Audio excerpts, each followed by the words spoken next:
اب آپ ملتزم کعبے کا دروازہ ہے اس سے لپٹ جائیں، اپنی چھاتی سینہ اس کے ساتھ لگا دیں، بایاں رخسار گال اس کے ساتھ لگا دیں، دونوں ہاتھوں سے اس کو پکڑ لیں۔ ہر ایک کو موقع نہیں ملتا، لازمی بات ہے وہ 5-10 فٹ کی جگہ ہے اور یہاں 30-35 لاکھ آدمی ہیں، کچھ چلے جاتے ہیں آگے، کچھ عمرے کے موقع پر کبھی نہ کبھی موقع مل جاتا ہے۔ دعا کریں، وہاں دعا رد نہیں ہوتی ہے، ضرور قبول ہوتی ہے۔ گناہ نہیں بیان کرنے وہاں مجھ سے یہ گناہ ہو گیا یہ ہو گیا، نہیں، دعا کریں، توبہ کریں، استغفار کریں، دعا کریں۔ اللہ کا دروازہ ہے، اللہ کے دروازے کو پکڑ لیں، اللہ کے گھر کا دروازہ پکڑ لیں تو دعا رد نہیں ہوتی۔ وہ کعبے کا دروازہ ہے، میرا نبی تو اللہ کا دروازہ ہے۔ روئیں، گڑ گڑائیں، رونا نہ آئے، رونے جیسا منہ بنا لیں، دعا کریں، لمبی دعا کریں۔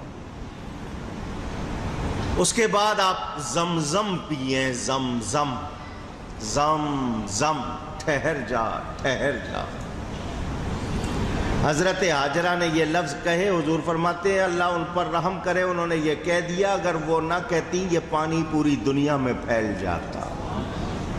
5,500 سال ہو گئے اس کنویں کو، آج تک بند، کمی نہیں۔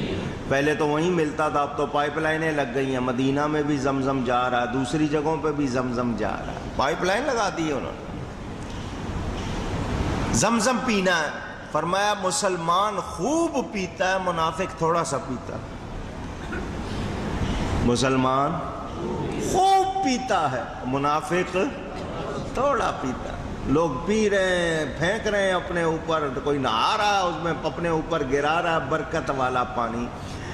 یہ ماشاءاللہ جتنے لوگ عالم ہیں یا سنتوں کے جاننے والے ہیں، خاص طور پر یہ دعوت اسلامی والے، آپ ان کے سامنے کھڑے ہو کے پانی پئیں گے فوراً کہیں گے بھائی صاحب کھڑے ہو کے پانی نہیں پینا چاہیے، کھڑے ہو کے پانی پینا اچھا نہیں ہے، بیٹھ کے پینا چاہیے، یہی کہیں گے نا؟ ہو سکتا ہے سختی سے کہہ دیں، میں نے تو پیار سے کہا کھڑے ہو کے پانی نہیں پیو، اچھا نہیں ہوتا۔ کبھی ہو گیا پی لیا، عادت نہ بناؤ۔ زمزم یہ خود کھڑے ہو کے پیتے ہیں،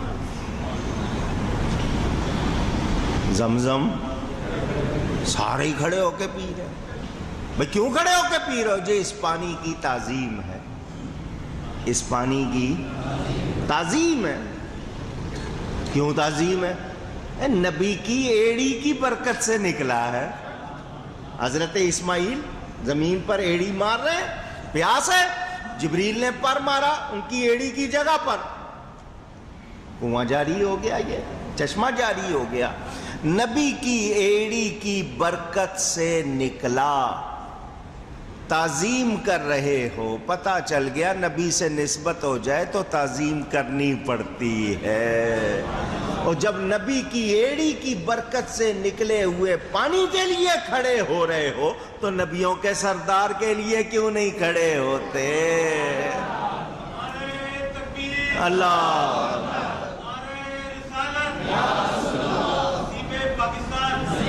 ہم نبی کے لیے کھڑے ہو کے سلام پڑھیں، ہم پہ فتوے لگاتے ہیں، ان کو سمجھ نہیں۔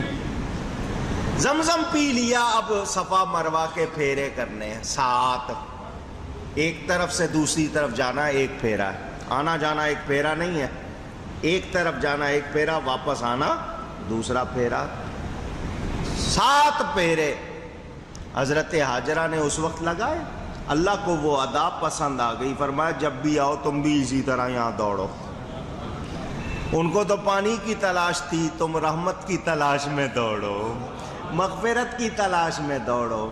7 پھیرے ہو گئے، لیجئے جی عمرہ ہو گیا، بال کٹوا دیے، احرام کی پابندیوں سے آزاد ہے۔ اگر بال نہیں کٹے ہیں تو احرام کی پابندی سے آزاد نہیں، خود بال نہیں کاٹ سکتے احرام میں، احرام والا خود اپنے بال کاٹ سکتا، کسی اور کے بال بھی کاٹ سکتا نہیں جب تک احرام کی پابندی میں ہے۔ ہاں اس نے کسی اور سے کٹوا لیے، اب ہے احرام میں لیکن پابندی ختم ہو گئی، اب دوسروں کے کاٹ سکتا ہے، لیکن جب تک خود اس نے اپنے بال نہیں کٹوائے احرام میں ہے تو کسی اور کو کاٹ سکتا نہیں، یہ ذہن میں رہے۔ حج کی 8 تاریخ کو مینا جانا ہے، اب لوگ ایک دن پہلے لے جاتے ہیں، وہ رات ہوتی تھی تیاری کی، وہ یوم الترویہ کہلاتا تھا، جانوروں کو تیار کرو، اپنے آپ کو تیار کرو، کیونکہ شہر چھوڑ کے تم نے جانا ہے صحرا میں۔ اب حاجی لوگ چونکہ بہت زیادہ ہوتے ہیں، وہ معلم ان کو ایک رات پہلے ہی وہاں مینا میں پہنچا دیتے ہیں۔ اب آپ نے مکہ میں جہاں ٹھہرے ہوئے ہیں وہیں اپنے ہوٹل سے کمرے سے احرام باندھنا ہے، اگر آپ کا دل چاہتا ہے طواف کرنے کو کر لیں برکت کے لیے، نہیں تو آپ احرام باندھیں اور چلے جائیں۔ اگر آپ طواف کر رہے ہیں اس کے ساتھ صحیح کر سکتے ہیں، شروع میں طواف کر رہے ہیں تو اس کے ساتھ صحیح کر سکتے ہیں۔ صحیح کا مطلب صفا مروہ کے 7 پھیرے۔ آپ نے نہ طواف کیا نہ صحیح کی، آپ چلے گئے مینا میں۔ 5 نمازیں مینا میں 8 تاریخ کو ادا کرنی ہوتی ہیں، لیکن چونکہ پہلے سے گئے ہوئے تو آپ نے زیادہ کی ہیں، ورنہ 8 تاریخ کو صبح فجر پڑھ کے جب آپ مکہ سے مینا جائیں تو ظہر، عصر، مغرب، عشاء اور اگلے دن کی فجر یہ مینا میں ادا کرنی ہے۔ یہ مینا کا میدان بڑا تاریخی میدان ہے، حضرت آدم کی قبر بھی وہیں ہے، مسجد خیف جو بنی ہوئی اس کے ساتھ ہی ان کی قبر مشہور ہے۔ یہی میدان حضرت ابراہیم علیہ السلام یہاں آئے گئے، اس میدان میں خیمے لگے ہوئے ہیں، وہاں آپ نے رہنا ہے۔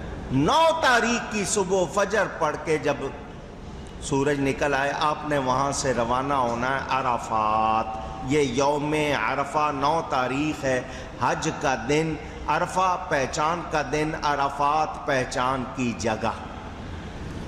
سارے حاجی یہی تلبیہ پڑھتے ہوئے لبیک اللہم لبیک لبیک لا شریک لک لبیک ان الحمد والنعمت لک والملک لا شریک لک، یہ پڑھتے ہوئے سارے عرفات جا رہے ہیں۔ سارا دن عرفات میں گزارنا ہے، وہ دعا کا دن ہے۔ کون سا دن ہے؟ اونچی دعا کا دن، کنجوسی نہیں کرنا، وہاں سب کے لیے دعا کرنا، خوب دعا کرنا۔ وہاں مسجد نمیرہ ہے، یہ مسجد نمیرہ جو اس وقت بنی ہوئی آدھی عرفات میں ہے، آدھی عرفات سے باہر ہے۔ جو عرفات میں نہیں گیا اس کا حج نہیں ہوا۔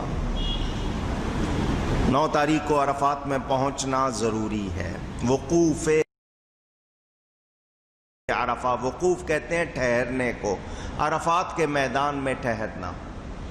حضور صلی اللہ علیہ وسلم نے وہاں 2 نمازیں کس طرح جمع کی، دھیان سے سن لیں۔ ظہر کو اس کے آخری وقت میں پڑھا، ظہر کو اونچی، عصر کو اس کے پہلے وقت میں پڑھا، یوں ملی ہوئی، میں سمجھا دوں سمجھنے کے لیے بات۔ 4:30 بجے ظہر کا ٹائم ختم ہوتا ہے، 4:30 پر ظہر کا ٹائم ختم ہوتا ہے اور عصر کا ٹائم شروع ہوتا ہے۔ تو آپ نے 4:15 شروع کی ظہر، پڑھتے پڑھتے آپ کو ہو گئے 4:30، اور ساتھ میں آپ نے پڑھ لی عصر۔ تو اپنے وقت میں نماز پڑھی یا اکٹھی پڑھی؟ اونچی، بس اس طرح کیا تھا حضور نے، اس طرح کیا تھا۔ یہ 12 بجے دونوں نمازیں اکٹھی نہیں پڑھ لی تھی جس طرح آج پڑھی جاتی ہے وہاں مسجد میں، ایسا نہیں۔ نبی پاک نے اس دن ایسا کیوں کیا کہ دعا کے لیے ٹائم زیادہ ملے، دعا کے لیے ٹائم زیادہ ملے۔ اس دن اللہ کی رحمت عام ہوتی ہے، جتنے جمع ہوئے ہیں وہاں کوئی خالی رہتا نہیں، شرط ایمان ہے۔ سب اللہ کے لیے آئے ہوئے ہیں نا، اپنے لباس چھوڑے ہوئے، گھر چھوڑے ہوئے، رشتہ دار چھوڑے ہوئے، سہولتیں چھوڑی ہوئی، وہاں آیا اللہ فرماتا میں نے ان سب کو بخش دیا۔ خوب دعائیں کریں، وہاں روئیں گڑ گڑائیں. اس دن اگر روزہ رکھ لیں تو اور زیادہ ثواب ہے. اگر حاجی ہے، اس کو پتا ہے کہ نہیں رکھ سکوں گا، کمزور ہو جاؤں گا، یا کوئی ایسی عمر زیادہ ہے، لیکن جو رکھے اس کو اور زیادہ ثواب. جو خیموں میں نماز پڑھیں گے وہ اپنے وقت پر، جو مسجد میں جا کے پڑھ رہے ہیں انہوں نے اکٹھی پڑھی ہے وہ جانے. میں نے جو مسئلہ تھا وہ بتا دیا. نمازیں اس طرح جمع کی ہیں کہ وہ اپنے وقت پر تھیں، اپنے وقت سے الگ نہیں تھیں. مغرب کا ٹائم وہاں ہو جائے گا، کوئی نماز نہیں پڑھے گا. کوئی حاجی نماز اونچی، ذرا زور سے کہو نا. کیوں؟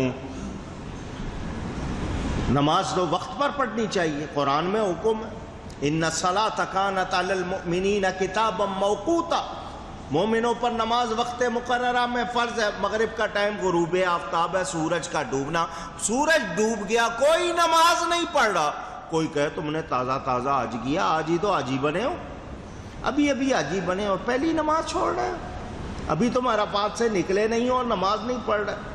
کوئی پڑھے گا تو دوسرا کہے گا وہ کیا کر رہا ہے، روک دے گا. کیونکہ وہاں اگر مغرب پڑھ لی تو پڑھی ہوئی بے پڑھی ہو جائے گی. ثواب نہیں بلکہ پکڑ ہو سکتی. کیوں پڑھی ہے وہاں سے آنا ہے مزدلفہ، واپسی کی طرف. مینا کے راستے میں، مینا اور عرفات کے درمیان ہے مزدلفہ. اس کو قرآن نے مشعر حرام کہا ہے. میدان ہے، وہاں کوئی خیمہ نہیں ہوگا. مینا میں بھی خیمے ہیں، عرفات میں بھی خیمے ہیں. رات آپ نے کھلے آسمان کے نیچے گزارنی ہے. وہاں آپ پہنچے، پیدل آ رہے ہیں، گاڑی پر ہیں، بس پر ہیں، ٹرین میں آ رہے ہیں. آج ٹرین بھی لگ گئی ہے نا. وہاں اس میں آ رہے ہیں، کوئی 1 گھنٹے میں آئے گا، کوئی 2 گھنٹے میں آئے گا، کوئی 3 گھنٹے میں آئے گا، کوئی 4 گھنٹے میں آئے گا. بعضوں کو 9 گھنٹے لگ جاتے ہیں، اتنا رش ہوتا ہے. 35 لاکھ آدمی نے ایک ہی وقت میں 4-5 سڑکیں ہیں ان پہ واپس مڑنا، ٹائم لگتا ہے. جس وقت آپ مزدلفہ پہنچیں گے قضا نہیں، پہنچ کر مغرب ادا پڑھیں گے، بھلے رات کے 2 بجے پہنچے. پہلے آپ نے وہاں پہنچ کر مغرب کے فرض پڑھنے، پھر عشاء کے فرض، پھر مغرب کی سنتیں، پھر عشاء کی سنتیں. ادا قضا اونچی.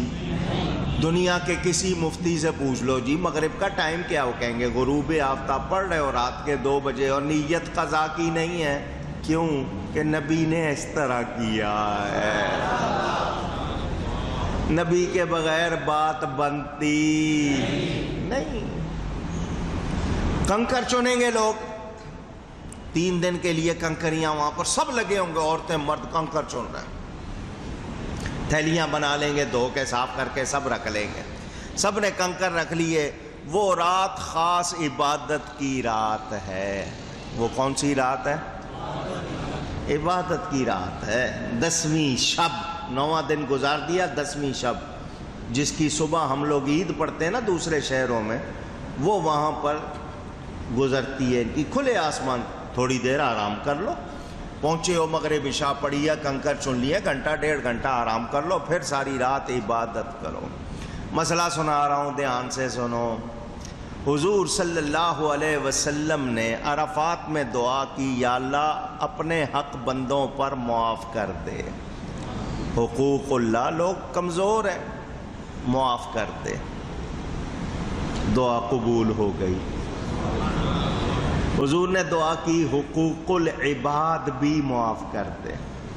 کوتاہی ہو جاتی ہے، بندے کمزور ہیں. وہ دعا وہاں قبول نہیں ہوئی. مزدلفہ میں رات کو دعا کی، وہ بھی قبول ہو گئی. وہ بھی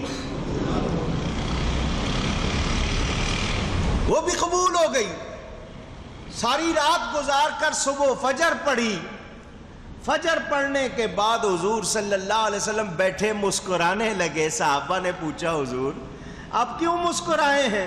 فرمایا میری دعا قبول ہو گئی. میں نے دیکھا شیطان اپنے سر پر خاک ڈال رہا تھا، اس کو دیکھ کے مجھے ہنسی آ گئی. دعا قبول ہو گئی. میرے اللہ